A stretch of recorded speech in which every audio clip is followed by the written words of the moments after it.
Welcome back. Today I'm going to be going over a product that I love, that I use very regularly. I want to talk about the pros and cons in my opinion, and I just want to go over it because I know there's a lot of people out there that maybe are looking to buy a FoxPro. There are a lot of people out there who can't decide which one is the best for the money, and even though I may not be able to answer that today for anybody, I do want to talk about the FoxPro Shockwave and what it does, what it looks like, how accessible it is, and how I use it out in the field. Before we go into the Shockwave, just real quick, hit that like and subscribe button. It really helps out, and it helps the channel grow. It helps more people who are looking at game calls, electronic game calls, to come find this and just go over those things so that they know what they're going to buy or purchase, or if they do or don't want this. So hit that thumbs up, like it, subscribe, and let's get into it. So here I have a FoxPro Shockwave.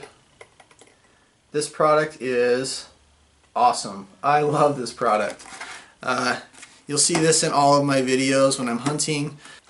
I just want to go over this product and kind of everything about it, how it works. This isn't an in-depth review on every little detail, but I do want to go over some of the pros and cons that I feel this product has. And let's go ahead and start with the main piece of it, the actual electronic call. This game call, this FoxPro Shockwave, has two speakers. Well, technically four with these little ones, but as you can tell, it has two main speakers. On the back, it opens up. You flip these out, and these rotate in any direction you want. So if you're out there in the field, you set this guy down, and you have a canyon up this way with some timber and some brush out this way. You don't know where the coyotes are going to come from, but you suspect that they're going to come from one of those areas because that's where coyotes lay down. Maybe you heard coyotes to the right, or you want to point both of these in the same direction. A lot of the times I'll just keep one of them attached and then flip this other one all the way around and set it down like this. And I've got two speakers pointing in the same direction, double volume. Awesome. This is a wonderful call if you're looking for volume. I love this call. On a lot of windy days, I'll take this out and it busts the winds. Versus my first FoxPro. Let me grab it real quick. So my first FoxPro that I ever bought was this guy right here. This is a FoxPro Wildfire, and this is the exact very FoxPro that I bought. So well used. A lot of coyotes called in with this. As you can see, it just has one speaker. Let's compare it. So that speaker size is very different, and you have double on this. Also, you can look at the size comparison. This is one con that I do want to talk about, is size. It's huge. You're packing this around and the weight difference is really big. You may even be able to make a lanyard for this and just pack it right on your hip because it's so tiny. But this guy right here, it does take a lot more to get it out in the field. So when it's in my backpack, it takes up probably half of the space, which is fine because when you're going out on a stand, you're walking out, you're setting up, and what do you have? You have something to sit on, some shooting sticks, or the bipods that are already attached to your gun, and your game call. And you don't really need much else because you're wearing your camo, you're packing your gun, and so that's not a huge deal, but that is something to be aware of when using this call. It's kind of heavy, It's big, it's bulky, but it produces a lot of volume, and this call has been very useful in that sense. And I feel that that pro definitely outweighs the con of the size of this game call.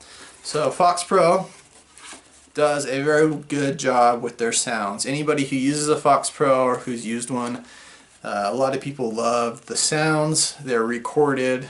I want to say that the majority of them are actually real sounds that they're out recording.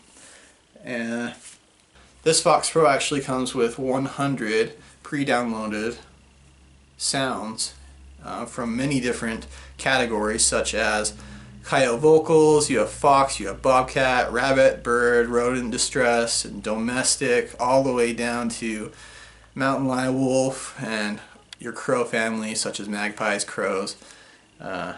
Very easy display, very easy to read. These are like files, so for example, if you go up into raccoon and click on it, it opens up the raccoon file and you have your 5 different sounds. It's very easy to use, scrolling up and down. This remote has been my favorite.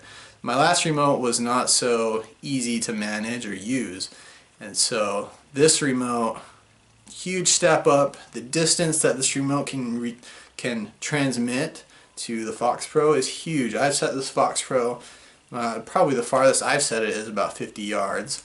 I usually don't set it at 50 yards, those are in certain cases, but I definitely love getting distance when I need it, and I love the capability that this remote has. This has a charger port here. It has an external speaker port here, and actually 2 of those. So it has 2 external speaker ports and an auxiliary port for a Fox jack that you can put on the back here. I hope to get a Fox jack someday. I hate packing the Mojo and I hate packing this separately. Fox jack would be awesome to just pull it out, throw the decoy right on the top, and it's ready to go. Another feature about this FoxPro that I'm not a huge fan of is it does not come with a rechargeable battery. You need to go out, you need to buy those separately, or you need to buy the nicer battery separately. I hope to get out and get it someday because I want to just be able to plug that into the wall when I'm ready, plug it, put it in here, and get out into the field and call some coyotes. So right now, let me just show you what it does come with. There's a battery pack back here. It takes 10 AA batteries. So if you're not going to take the plunge and buy the rechargeable battery pack that this comes with, or batteries, you have to provide your own. And what I've done is I've just gotten rechargeable batteries that I've had laying around. I went and bought out a couple extras so that I would have enough. And these Energizer rechargeable batteries, they last a long time. I took this FoxPro out on a 3-day hunt recently down south, southern Utah, all the way back up with my friends, and it was awesome. It didn't run out of batteries until about the 3rd day, and that's because I left it on. The remote as well, I haven't changed these batteries in I don't know, a month or 2, and it still has half. So the remote is going to use less battery than the call itself. This remote just takes 3 AA batteries itself. Overall review, 5 stars on this bad boy. I love the Shockwave. It has done wonders for me, especially in those conditions where I'm out. Maybe the wind is blowing. I need to get the volume projected, and this is your guy. However, don't get me wrong, volume is not always the key to calling in coyotes. Many times have I called a coyote in with this, not even on full volume, because their ears are so sensitive. So get out. You don't need a call that can blast the prairie. You don't need a call that will blast 1,000 yards. You just need to get in the right spot with coyotes. Like I say, you cannot call a coyote that's not there. So if there's not a coyote there, you can't call it. But if there is, they're going to hear whatever you're playing. Of course, you don't want to be playing it on 2 volume and just expect a coyote to come in. But volume is not always the answer when you're out. Sometimes high volume can even scare the animal away. So A lot of the times I do play this almost on high volume, but definitely not as first. You want to play soft and then work your way up. So check it out. FoxPro is the brand I use. Hopefully we'll see a lot of this out in the field, slaying some dogs. Hit that follow, thumbs up for more, and we'll catch you on some of my hunts. Thanks for watching.